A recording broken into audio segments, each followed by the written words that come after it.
Hello everyone, my name is Not Important, and this is my story. It was an ordinary day in New York City. The sun was shining through the skyscrapers of the business district, reflecting off the glass windows like scattered diamonds. I was on my way to an interview at one of the city's top law firms. My heart pounded with each step as I approached the imposing building. This could be my big break, my ticket to success. I took a deep breath, plastered a confident smile on my face, and walked into the lobby. The elevator was my only option to get to the top floor where the interview was being held. As the doors slid open, I stepped inside, trying to ignore the strange tingling sensation I felt all over my body. There were two other people in the elevator, a man in a business suit and a woman who seemed to be a secretary. They were engaged in a heated discussion about something called Project Stargate. Whatever it was, it sounded important and secretive. I tried to focus on my upcoming interview, but their hushed voices and urgent tones were impossible to ignore. Suddenly, the man turned to me, his face pale and eyes wide with fear. "Did you hear that?" he whispered urgently. Startled by his sudden attention, I shook my head, pretending I hadn't heard anything unusual. But when I looked at the woman, I saw a similar fear etched on her face. It was then I noticed a low humming sound filling the elevator. It wasn't the gentle hum of the elevator motor. This was different, deeper, and unsettling. Before I could react, the lights flickered and died, plunging us into darkness. Panic surged through me. What had happened? Had the power gone out? I felt a hand on my shoulder and jumped, whirling around to see the man from before. "Don't move," he hissed, his voice tight with fear. "Whatever you do, don't move." His words sent a chill down my spine. Why shouldn't I move? What was he so afraid of? Then the most terrifying thing happened. The elevator started moving, plummeting downward with a sickening lurch. Screams echoed in the small space as we hurtled towards the unknown. Adrenaline surged through my veins, and I instinctively threw my arms out, bracing for impact. But instead of hitting the ground, I felt myself fall into a soft, feathery pile on the floor. Dazed and confused, I sat up and looked around. I was in the same elevator, but now it was filled with water. Not just water, though. The water was teeming with fish, hundreds of them, all staring at me with unblinking eyes. Their scales shimmered in the dim light, and their fins brushed against my legs as they darted around me in a frenzy. Fear gave way to confusion, and then a horrifying realization. The elevator had somehow transformed into an aquarium. How was that even possible? And how were we supposed to get out? The questions raced through my mind, but there were no answers. The man and the woman were frantically searching for the doors, their faces pale with terror. I joined them, my heart pounding against my ribs. We had to find a way out, but there seemed to be no escape. Then I spotted something, a faint glimmer in the distance. Hope surged through me. Could it be the door? I swam towards it, the water growing colder with every stroke. As I reached out to touch it, a figure emerged from the shadows. A tall, slender woman with flowing white hair and piercing blue eyes. She was beautiful, yet there was something otherworldly about her that made me uneasy. "Who are you?" I asked, my voice echoing in the vast space. "Why are we here?" She regarded me silently for a moment, her gaze intense and unnerving. "You have stumbled upon a place beyond the veil of time." She finally spoke, her voice echoing strangely. "Here, time flows differently. The world you know has ceased to exist." Her words struck me like a physical blow. What did she mean? Had we traveled through time? Was this some kind of purgatory? Before I could question her further, the elevator lurched again, shooting upwards at a terrifying speed. The ascent was agonizingly slow, each second stretching into an eternity. When the doors finally opened, I stumbled out onto a bustling street. People hurried by, their faces a blur. The buildings towered overhead, sleek and modern, unlike any I'd seen before. Disoriented, I realized I was in the same elevator, but this time it wasn't filled with fish. Instead, it was empty, eerily silent. The man and the woman were gone. Where had they disappeared to? And where was I? The questions swirled in my mind, but there was no one to answer them. I was alone. As I stepped out of the elevator, I found myself in a world that was both familiar and strange. The cityscape was the same, yet different. The buildings seemed older, the streets more worn. I walked down the sidewalk, each step taking me deeper into this unfamiliar past. The air was thick with the scent of coal smoke and horse dung. The sounds of horse-drawn carriages echoed in the narrow streets. It was then I noticed the people. They were dressed in clothes that seemed a century old, men in top hats and women in long flowing dresses. I stopped, unsure of what to do next. Should I try to find the others, or should I blend in and try to understand this time period? Just then, a young boy ran past me, nearly knocking me over.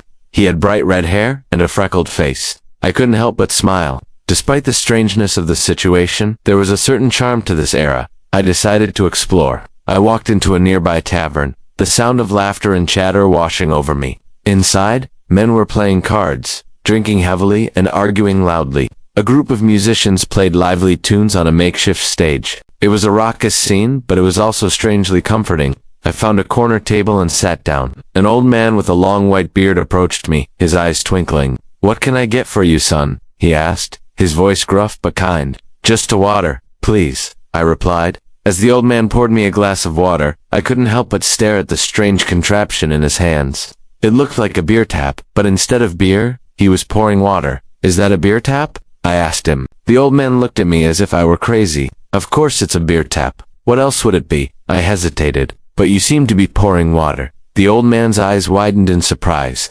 "Water, my dear boy? You must be mistaken. This is the finest ale in the land. Would you care to try it?" He gestured to the glass with a flourish. Before I could respond, a rough voice boomed from behind me. "Hey, new guy, what are you looking at? Never seen a beer tap before?" I turned to see a burly man with a shaved head and a cruel grin. Before I could reply, he snatched the glass from the old man's hand and downed the water in one gulp. Then he turned to me, his eyes wide with surprise. "Well, I'll be damned. This ain't no ale, it's water, ain't it?" He burst out laughing, slapping me on the back hard enough to make me wince. "You got me there, new guy." Suddenly the tavern doors burst open and a woman rushed in. She was the woman from the elevator, her face pale and her clothes rumpled. "Has anyone seen a man? He's tall, with a beard and a funny hat." She looked around frantically, her eyes settling on me. "Have you seen him?" she asked urgently. I shook my head, confused. What was she talking about? She looked at me for a long moment, her eyes pleading. "Please," she whispered, "you have to help me. He's in danger." Her words hung in the air unanswered. I knew I should say something, but the words wouldn't come. The silence stretched on, broken only by the murmur of the crowd. In that moment, I realized I was trapped in a world without words, a place where time stood still and the only way out was unknown. My journey through time had only just begun, and the fate of not just myself, but possibly the entire world, rested on my shoulders.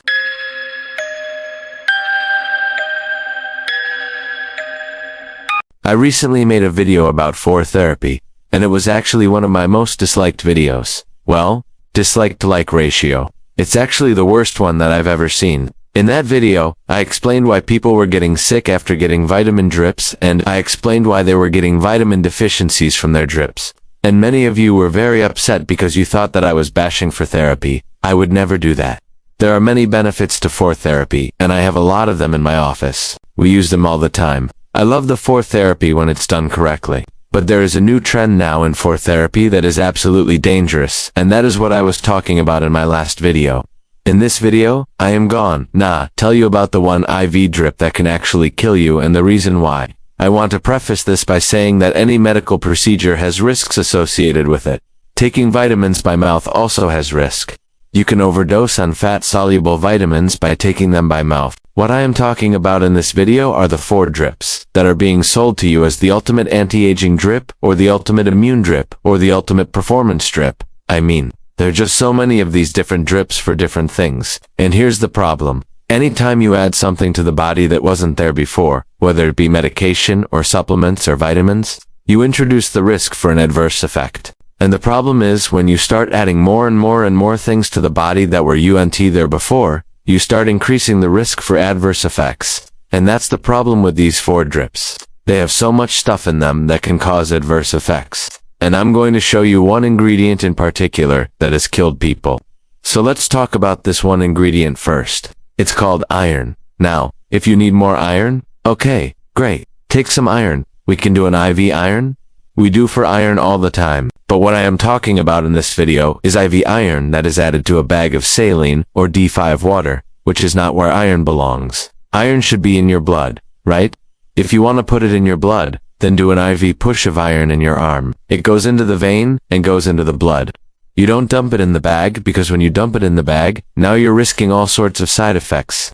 Now, if you get an IV push of iron, it can turn your pee orange. Okay, so I've had patients come in, they get their iron, and they're like, wow, look at my pee. It's bright yellow, it's bright orange. That's normal. That's the way it's supposed to be when you do an IV push of iron. But if you see that with one of these 4 drips, that means that the iron is leaking out of the vein, and now it's in your tissues, and you could get severe tissue damage. Okay, because it's not supposed to be there. The same thing happens when we do methylene blue. Methylene blue can turn your urine blue, but if you see blue staining, that means that it leaked outside of the vein and it stained the tissue. That's not a good thing. The point is, these drips have so many ingredients that are unsupposed to be in your blood that if it leaks out of the vein, you can have massive problems. And that is why people are getting sick. And that is why people are having bad reactions to these 4 drips, because they are redumping all sorts of things in the veins and it's not supposed to be there. And now it's extravasating, or it's leaking out, and it's causing all sorts of inflammation, all sorts of tissue damage. Now, I'm not against putting things in your IV, okay? But if you're going to put something in your IV, put it in the blood. Don't put it in the bag. If you put it in the bag, you're introducing a lot of extra variables. And when you start mixing a lot of things together in the bag, you start creating problems, because now you're reintroducing a lot of things that were unsupposed to be there. Now, there's another point that I want to bring up, because some of you left comments on my other video and said, well, you know, the body can handle it. The liver will take care of it. Well, that's true, but there's a cost to that. Anytime the body encounters a toxin, whether it be alcohol, or mold toxins, or heavy metals, or medications, or drugs, or whatever, the liver takes that burden on to detoxify it, and when it does, it becomes overloaded. And that's the whole concept of non-alcoholic fatty liver disease. It's not even about alcohol anymore. It's just about the liver becoming overloaded, and now you have fatty liver. It's compensating. And anytime the liver is compensating, you have to pay the price somewhere else. This is why I think it is important to use for therapy the way it was intended to be used, which is to replace things that are deficient. And I talked about that in my last video, how people are actually becoming more deficient by doing these 4 drips. Okay, let's go back to iron. If you have iron overload, you have something called hemochromatosis. That is a very serious condition because too much iron is toxic. In fact, it damages your liver, it damages your pancreas, it damages your heart. And so people who have hemochromatosis have to donate blood. That's how they treat it. They donate blood on a regular basis to remove the excess iron, because it's a very serious condition. Well, what happens if someone gets too much iron in their system that they didn't need in the first place? Well, you're going to become anemic. Okay, so if you check someone's ferritin level, ferritin is a protein that stores iron, ferritin will be elevated. But if you check the actual iron level, the serum iron level, it will be low. Okay, because the body is trying to get rid of this excess iron. It doesn't know what to do with it. So what it does is it sequesters the iron into the liver, and now you have an iron deficiency. And this is why I'm always telling people that just because you have normal levels of something, that doesn't mean that you have the right amount. You can have too much iron in your body. And this is why these doctors that are pushing these IV drips without really thinking about it, they're not understanding that they may be giving someone too much iron. And if they already have iron overload, guess what? You're just making the situation worse. This is why people are becoming anemic from these 4 drips. And I got a lot of pushback on my last video. People are like, no, you're wrong. People are not becoming anemic from these 4 drips. Well, maybe not. Maybe they're getting some sort of a synthetic form of iron that isn't actually iron. Who knows? But the point is, you don't know what you're treating until you test for it. And this is the problem with medicine today. We treat what we think is the problem. But the reality is, we only have a very limited number of tests. We don't have a complete picture of what's going on inside someone's body. And so we just guess, and sometimes our guesses are wrong.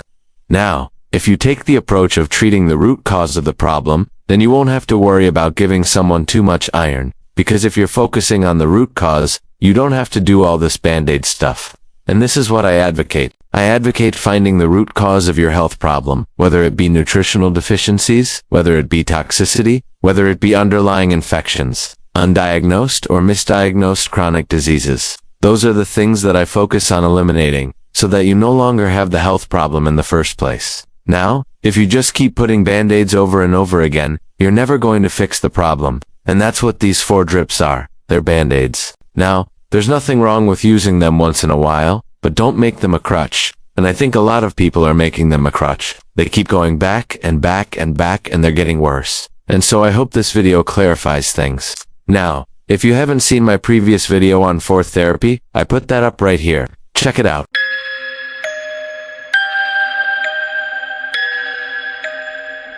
I wasn't sure if this was actually happening, or if my mind was playing tricks on me. It was late at night, and I had been alone in the house for weeks. There were so many weird things going on that I was beginning to think that I was going crazy. Sometimes in the middle of the night, I would hear what sounded like screams in the next room. But when I went to check, no one was there. And then other times I would feel something brush up against my leg, and when I turned around, I saw nothing. On top of all that, I kept seeing things out of the corner of my eye, like dark figures standing at the end of my hallway or in the corner of my living room, but when I turned to look directly at them, they were gone. The scariest part is that I was never able to get a good look at these figures because every time I tried to turn around quickly enough to see who or whatever it was, I would just see darkness.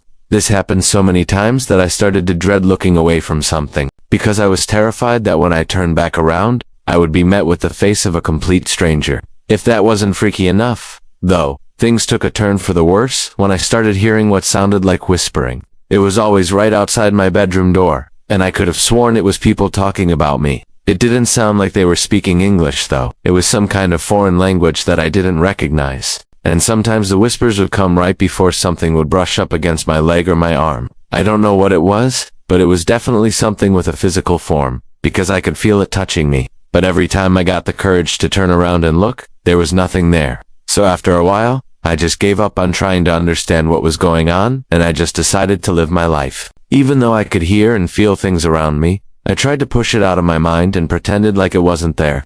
After all, I lived in an old house by myself, so why should I have been so scared? Even though I thought it was probably nothing, I still couldn't help but get freaked out whenever I heard those whispers or felt something brush up against me. For example, I remember that one night I was sitting on the couch watching TV, and I could have sworn I heard the front door open. Now, this was strange because I lived on the second floor, and the only way to get to the front door was to take the stairs down. Since I was home alone, I knew that it wasn't me who opened the door, but I also knew that no one else could have gotten in without me knowing it, because I always kept the front door locked. Now, I really tried to ignore it, but then all of a sudden, I heard footsteps on the stairs. As I sat there watching TV, I could hear whoever it was walking slowly up the stairs towards my apartment. As the footsteps approached my front door, I could hear the doorknob turn, and then the door open. At this point, I was completely frozen. I didn't move a muscle. I just sat there, staring at the front door, waiting for someone to walk through it. After what seemed like an eternity, though nothing happened, no one walked in, and I didn't hear anyone enter the apartment. I told myself that it was probably just my imagination, but deep down, I wasn't so sure. Before I knew it, though, the sound of footsteps came again. This time it was much louder and faster. It sounded like someone was running up the stairs, and they weren't trying to be quiet. As the footsteps reached my door, I heard the loud bang as they kicked it open. My heart began to race, and my breathing became heavy. Then all of a sudden, a dark figure began to walk through the door. I couldn't see his face because it was too dark, but I could tell that he was holding something in both hands. Every time I tried to focus on the face of this man, it would become blurry and then shift into something else. So instead of a man, I would see a woman, or maybe it was a dog. I don't know. All I do know is that none of these images lasted long, because it would always shift again. When I looked away for even a moment, I would see another image. Maybe it was a pile of trash or a stack of old books. Whatever it was, the image was always different. This continued until the man finally reached the end of the hallway and turned the corner. As soon as he disappeared from sight, I heard him drop what he was carrying, and a loud crash echoed through the apartment. I couldn't believe what I was seeing. A man had just broken into my apartment. That's why when I heard what sounded like his voice call out, "Who's there?" I didn't hesitate to respond. I yelled, "Who's there?" back. His response was, "Who's there?" again. So I tried again. "Who's there?" Well, the reply I received was, "Who's there? Who's there? Who's there? Who's there?" He kept repeating this over and over again, and it wasn't until later that I realized he was asking me, "Who's there?" not "Who's there?" Each time he said, "Who's there?" I responded, "Who's there?" And then he would say, "Who's there?" again. I did this back and forth with him for a few minutes, and all he kept saying was, "Who's there?"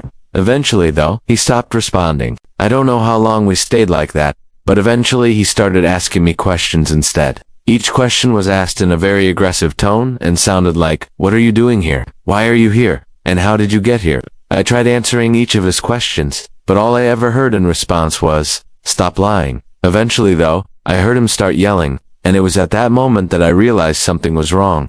He wasn't getting mad at me. He was getting mad at the other thing behind me. At first, I was too afraid to look, but after a few moments, I gathered up all my courage and I turned around. When I did, I saw the most terrifying thing I've ever seen in my entire life. Standing right behind me was a dark, evil figure. Its eyes were red and glowing, and its teeth looked like they were stained with blood. It was tall and thin, and looked to be made of pure darkness. I could see it reach out a hand towards the man, and it was then that I realized that the man was the one who had broken in. He had been here all along, and he was trying to warn me.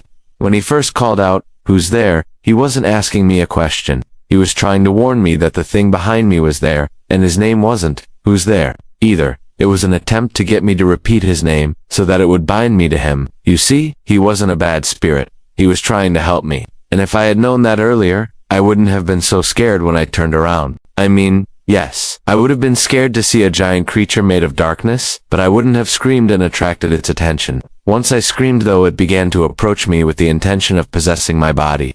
Luckily, I managed to stop it in time by locking myself in the bathroom. I stood in front of the door and blocked it with all my might, and as hard as I tried, the thing wasn't able to get in.